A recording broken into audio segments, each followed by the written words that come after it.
Hello, I'm Eric Snodgrass, and thank you for watching this Monday night, February 20th in-depth ag forecast brought to you by Nutrien Ag Solutions. Well, the last week we've really been focusing here on how we anticipated this system to be developing out of the Rocky Mountains and cutting across the United States. What we've seen happening behind that is a sequence of much deeper troughs that keep diving into the west, and because we're seeing what had been this almost semi-permanent ridge that had been sitting just off the west coast, since we've seen that move to the west itself, this is allowing things to become quite a bit more active here. So we've been talking over this map, which is the All Hazards Weather Map by NOAA, and it's just starting to show you that we've got winter storm warnings out for numerous states, and this is going to be a very active week in terms of incredibly windy conditions with each of these systems and the potential for a lot of ice and snow plus some very heavy rains. We have to keep in mind though that this particular pattern will miss certain places, and it's going to be important to keep an eye on them as well. But I know a lot of you watch my content in the Midwest, and so I want to start off there by taking you to the National Weather Service's website. And this is just the latest update here from the afternoon on Monday, looking at the forecast for the potential for 18 inches of snow. So this is coming from the National Weather Service out of Minneapolis, and they've got, you can almost see right of the Twin Cities, better than 80% chance of seeing that. So high impact system, it's actually coming in two different waves for this area. We'll show you that in just a few seconds here. But I also want to pull up the latest data here from the National Digital Forecast Database. So again, this is using a 10-to-1 ratio, and some of the amounts will be overdone with this. But I think the important thing to take away is there'll be a swath of snow from southern North Dakota through all of South Dakota, northern Nebraska, then through Minnesota into Wisconsin, that the snowfall amounts are going to be quite large, easily in that 8 to 20 inch range, with some places easily picking up 2 feet out of this. Okay, so that's kind of just the near term, what's coming here. If we then step back and say, well, what's changing in this pattern? This is what I think the most important shift is. For much of the time of the last month, this ridge has pushed its way closer to the west coast. So systems have come over the top, and they've kind of had to curl around a low that's been over like Arizona and New Mexico. And this is what's caused a lot of these systems to kind of eject into this direction. But because of the presence of this large southeastern ridge, we've actually watched each of these systems run over the top of it. That's kept much of the eastern half of the country very warm. Now, because there's no really strong immediate downstream blocking, I'm talking about right here in this area, that southeastern ridge has been able to dominate. And I've kind of tried to explain it away a lot of different times with talking about the MJO, talking about the fading La Nina. But the reality of it is it's become almost a semi-permanent feature this winter. And I think in the longer term, I'm going to have to forecast on the side of persistence rather than looking for something to knock this out. So I'll show what I mean by that in a few moments. But what's going on right now is that we're starting to see the atmosphere shove a few of these troughs deeper into the Gulf of Alaska before hitting the west coast. And I think the reason for that is that over the last 10 to 15 days, we've seen some very cold water show up in the Bering Sea and in the Chukchi Sea, and the air temperature over the top of it's quite cold. So the jet stream's dipped south of it here, and it's dipped south of it there, and picked up more momentum. That contrast in temperature helps that occur. So this is going to send these troughs in here versus there. And you're going, that's a subtle difference, but it's a huge difference for the West Coast. And you're going to see what that means in terms of these next few systems following the big one that's coming out right now. So I've kind of zoomed in here. Let's just zoom this in a little bit further on the flow pattern here in the day on Tuesday. And again, trough 1.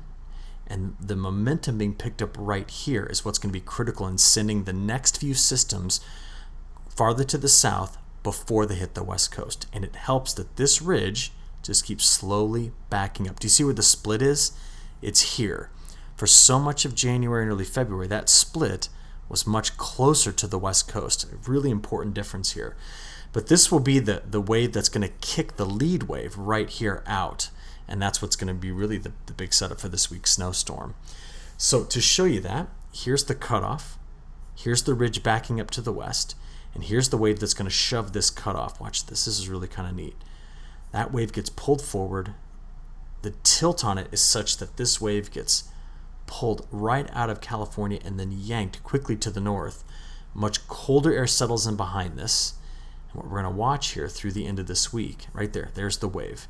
And that tilt that it has on it right here that leans back or leans to the west with height is what's going to reinforce the rapid development of this low.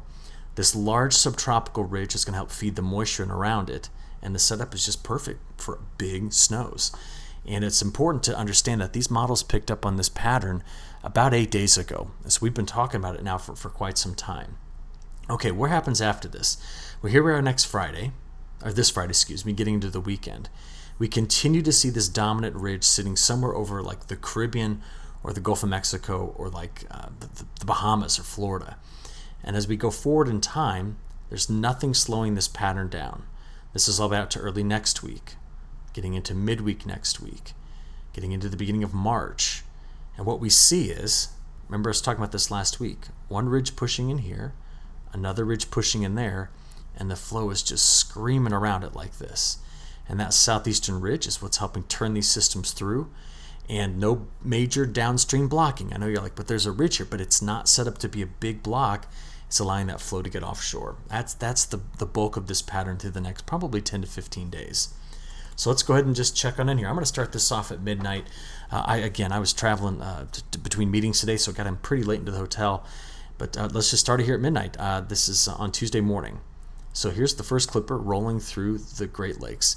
Here we see the system. Remember, there is a wave that's coming down right here into Montana. So look at the snow coming out of southern Saskatchewan and Alberta, spreading across. This is the beginning of this, coming over the Red River Valley. And snow here on Tuesday afternoon. This is just the precursor. What it does is it leaves a front right in this area. There is a warm front here. And while all of that was occurring, much deeper waves have come into the west, and the one that was sitting right here is now ejected. So again, you've got your wave that follows, the wave that gets kicked out, and we're going to watch this come out of Colorado. So this is Tuesday evening, getting into now Wednesday morning, and this is where it really gets going. So wave one out, the timing of the next two waves coming through, and there's enough cold air coming in on this high pressure cell to give us some overrunning. Looks like mostly a rain event for Missouri and Illinois, but this section of Iowa rained, but then right in through here, starting in this almost near Lincoln over to Omaha, cutting through Des Moines into northeastern Iowa, southern Wisconsin, all the way across to Detroit. That's the area that the models keep honing in on for ice. And then you see as I play this forward, the heavy snow coming in on the backside. So we need to see how much snow there is going to be there again, and kind of how this whole system kind of wraps around. But to do that, let's just see what the multi-model analysis does. So I've got the GFS on the left and European on the right. Very good agreement with the NAM on this. So we're now caught up. Remember, on Wednesday evening, we have to watch out for stronger to severe storms down here in the Mid-South. That's where the current Storm Prediction Center is keeping an eye on it. But this is just going to be a multi-day snow event right in through here.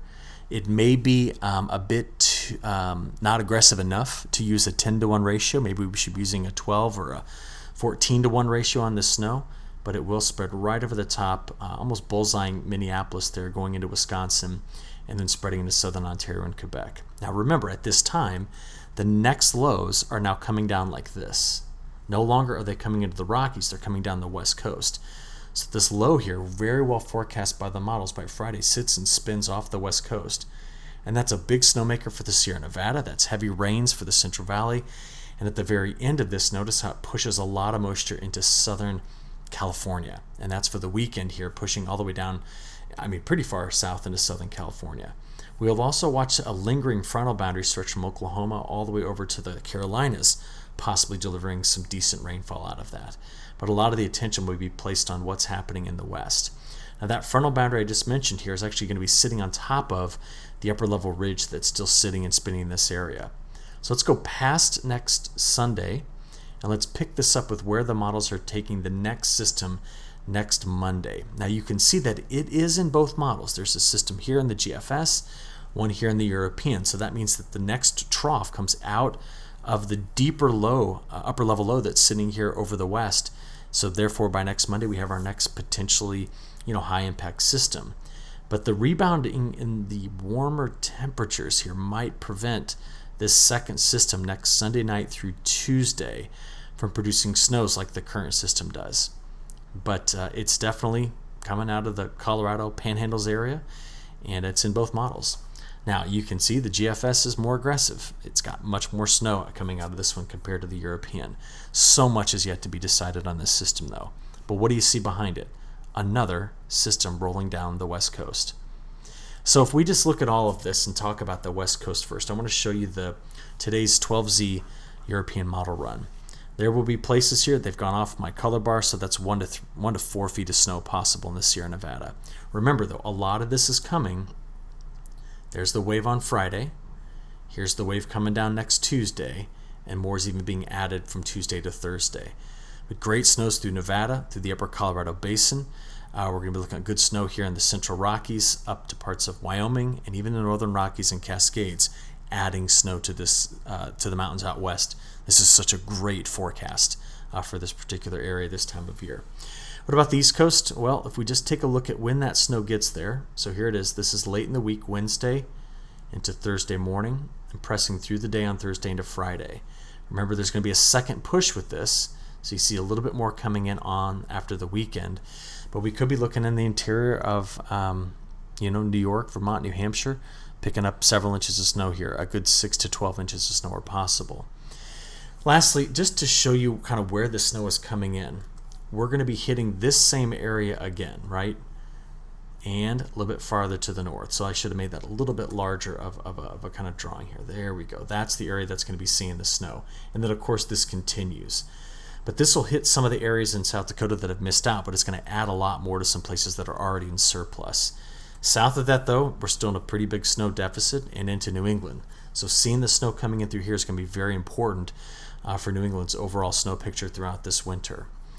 Okay, from here I do want to mention the ice potential on this, because starting again near Omaha but cutting through Des Moines, again north of Chicago, looks like it'll be just north of Chicago toward Milwaukee, and then throughout lower Michigan, spreading into New York. That's going to be the corridor over which this next system is going to be able to put down some ice. We may see ice storm warnings coming out for this particular area. And by the way, with the winds on the backside of this, I would not be surprised to see a blizzard warning coming out for this whole region and through here. Okay. So total precip, if we just play this out, this is the next 10 days. I'm trying to see who's getting the moisture and who's not. And if you just play out the next 10 days and take that same map and compare it to normal, you get this. So this map again shows you precipitation from today's European model, running out the next 10 days and looking at the wet corridors versus the dry. You see the influence of the southeastern ridge. A lot of the southern region here getting over into the southeast is going to be drier with this pattern, drier than normal, while we keep things very wet in the plains and upper Midwest into New England and in California.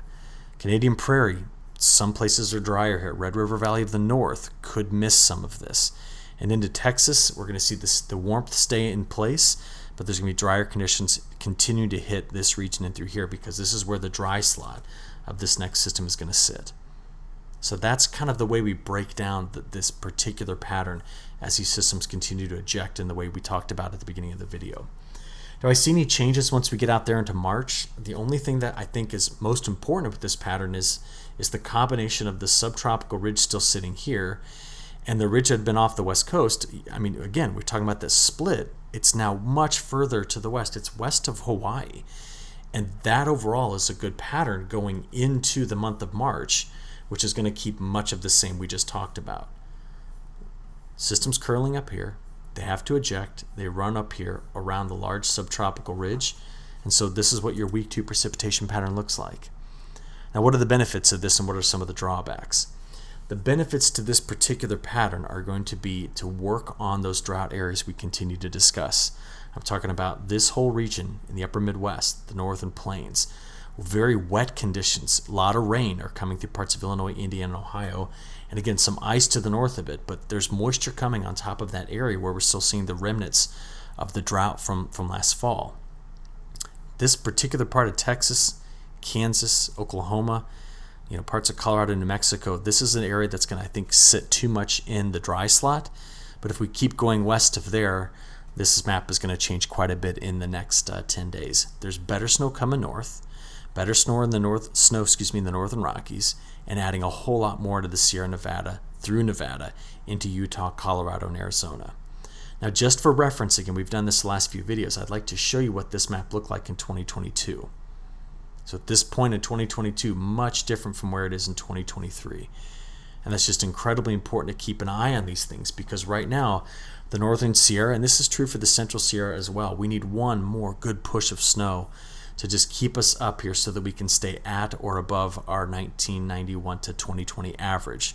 So this is it. We need this big push just to get us here. We need about 10 more inches of liquid in the next, let's call it 40 days, in order to ensure that we are going to go into this next year with really healthy reservoir strength. Because right now, this is where they currently sit. Pause the video and have a close look at this, because you can see that when you compare them to the percent of historical average on this date, a lot of these big reservoirs are doing okay right now. We still need more out here, though. Now, to shift this over to a discussion about temperature, I want to remind you what the beginning of this year has given us. So much of the upper Midwest around the Great Lakes, the Eastern Corn Belt into New England has been, looking at a top 5 to top 10 warmest start to any year. And honestly, most places east of the Rocky Mountains have been very, very mild. But you know that this upcoming temperature pattern has got some really cold air that's coming through it. And it is going to be blowing over lakes that are largely unfrozen. Again, we kind of been bringing this up the last couple of weeks. The Great Lake ice coverage right now is at 9.5%. And that's very, very low for this time of year. And even some of the lakes that freeze quickly, like Lake Erie, still very low concentration in terms of ice. Now, the air that's coming through into Montana here in the next 2 days was 10 days ago sitting over the Arctic here, almost in Siberia.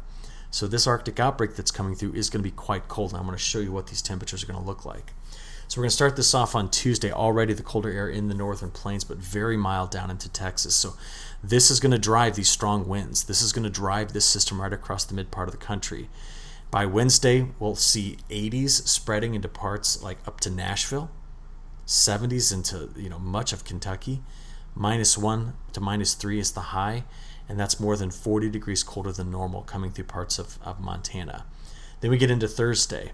And on Thursday, we're talking about possibly cracking 90 degrees in North Carolina. I mean, temperatures here are pushing 30 to up to 35 degrees above average. And again, we're more than 40 degrees colder than average coming down with the nose of that Arctic high pressure cell. Here we go into Friday, Saturday, and the rebound already begins. So you see the pattern keeps resetting itself around this subtropical ridge, which is why instead of digging in deep to the MJO and looking at its movement, instead of talking about all these other subseasonal factors, I'm kind of stuck on persistence right now. And I think the models are too, because if you look at a 5-day sliding window of temperature anomalies, watch where the warmth stays. And that's evidence that that subtropical ridge is a formidable barrier. If we keep backing things up here in terms of where the ridge once was in the Gulf of Alaska, now push it west of Hawaii, that's going to keep this whole western United States active. It's going to keep it, in terms of precip, it's going to be wet, and it's going to be cold. And the jet stream's just going to love to dip south of it and run systems right through the midsection of the United States. Now, I want to show you what the models are doing with this. The new European model keeps the month of March looking something like this. And unfortunately, if we keep these systems kind of curling around and out, the models want to keep much of Texas drier, but I think the only parts of Texas that are going to be drier are going to be west of that line. I think we're going to be able to draw moisture farther back into eastern Texas and Oklahoma. But this area continues to stay very wet. Bigger snows across the north. We're not done with them yet. Still think we're going to be able to see more systems roll through here. And look at the late season snow piling up into the Rockies, into the Sierra Nevada. This is a great signal for the west overall in terms of getting that last punch of moisture coming in. On the temperature side of this, though, take a look. This is the 30-day outlook on temperatures through March. And interestingly enough, the European model is not bought into this subtropical ridge hanging on. But the CFSV2 did. Now, if you just kind of squint your eyes real quick, here's the week 1 to week 2 temperature pattern. You can see it. It's exactly what we talked about. But look at week 3 and week 4. The CFSV2 temperatures just want to keep that ridge in place through the front half of March. And so that's why I think I'm going to have to side with this model. I think that the European's way too cold for this. So let's keep all of this in mind as we kind of press forward. Now, bigger picture, latest update on La Nina continues to fade very quickly. The trade winds have backed off. Even though the atmosphere is still trying to split the jet here, the fact that it keeps moving west, that's not a La Nina characteristic. The split is, but the fact that it's moving west is not. And the newest data just released today from the Columbia University IRI multi-model group, they have now got, through spring, over a 90, almost 95% chance that INSO-neutral conditions are there. May, June, July, that's when they've now got the probability of El Nino above 50. I still think it'll be a late summer, early fall where we start to see the atmosphere truly behaving like like El Nino. But this, again, is just some of the latest evidence that we've got that this La Nina is truly going to fade and hopefully not fake us out. So I wanted to bring you up to speed on that. Okay, the last couple things I want to share with you today. I'm still waiting on Argentina to completely provide its update on how cold those temperatures got. I know that last week I felt pretty confident that we would see lows in the 50s. I did not, down in the 30s, but I did not expect a frost. I missed it because there was some local frost. We're still waiting to see how cold those temperatures got on Saturday morning, but there was some patchy frost as evidenced by some of the pictures that we saw coming out. Now, what about these next 10 days? Well, we see that Argentina's back over dry. Still very wet in central Brazil with near normal precip farther to the north. So I look at that and I say, well, how are things shaping up in terms of drought in Argentina? So I went into Cordoba, and again, Cordoba, just south of it, there was a couple of reports of some patchy frost, but their drought scenario, it's come off peak, but still it's very much present. So to go back into a week of some drier conditions, while Brazil north of it here has been extremely wet over the last month and a half where there's flooding, just continues to show where this contrast is. So what are we going to see in terms of temperatures? Well, it's going to get hot again here, while we're going to see cooler temperatures under that rain-cooled air through parts of central Brazil. We're still hustling to get the harvest done north and the planting of the safrinha crop in, but by most indications, this is going to continue to keep things quite green and push those yields and total production up while Argentina goes back over to hot conditions. So just as a reminder, Argentina more than a week ago was in the upper 103 to 106 range in terms of temperatures in Fahrenheit, then dropped down to patchy frost, and now we're expecting, by Sunday, take a look, right here where there was some patchy frost along the Paraná River, we expect the temperature to be back up almost to 40 Celsius. So that's approaching upper 90s, lower hundreds. So that's where we're going. So I'll wrap it up there. Appreciate your extra time and attention tonight, and we'll talk again soon. Thank you.